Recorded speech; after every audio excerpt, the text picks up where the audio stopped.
APPSC has gone to appeal. వాళ్ళకి స్పష్టంగా తెలుసు 2 ఎవాల్యుయేషన్ మనం ఫిజికల్ గా చేసాము, ఒకటి డిజిటల్ గా చేసాము. డిజిటల్ గా చేయకూడదని కోర్టు చెప్పింది, ఒకే మాన్యువల్ ఎవాల్యుయేషన్ చేయమని చెప్పింది. మనం 2 చేసాము, ఒకటి హైలాండ్ లో చేసాము, ఒకటి ఏపీపీఎస్సీ ఆఫీస్ లో చేసాము. ఇలా చేయకూడదు, కోర్టు మొత్తాన్ని రద్దు చేసింది. ఇవన్నీ తెలిసినా కూడా కోర్టు అప్పీల్కి వెళ్ళాడు. పైగా మేము అసలు హైలాండ్ లో ఏవి చేయలేదని కోర్టుకు అబద్ధం చెప్పాడు. దీనిలో నేరం ఎవరిది? దీనిలో మనం సిఐడి కస్టడీలోకి తీసుకొని నిర్ధారించాల్సిన అవసరం కనపట్లేదు నాకైతే. ఖచ్చితంగా Gautam Sawang has erred. Not only it is a crime.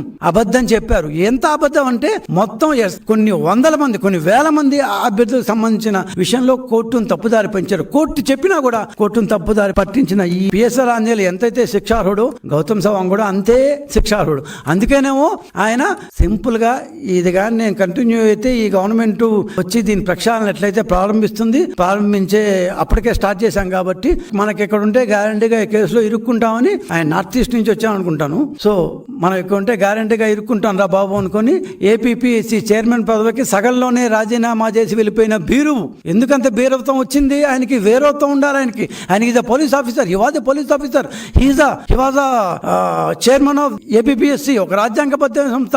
వేరత్వం ఉండాల్సిన చోట బీరత్వంతో ఒక బీరువుగా రిజైన్ చేసి వాలంటరీ టైం అని చేసి ఇంకా 3 సంవత్సరాలు ఉండగానే వెళ్ళిపోయాడంటే ఖచ్చితంగా ఈ కేసు తన మెడకి చుట్టుకుంటుందని సవాంగ్ బాగా తెలుసు. ఈ రోజు తెలుగుదేశం పార్టీ చెప్తోంది ఈ కేసులో గౌతమ్ సవాంగ్ కూడా పాత్ర ఉంది. ఆయన కూడా ఎంతైనా శిక్షార్హుడే.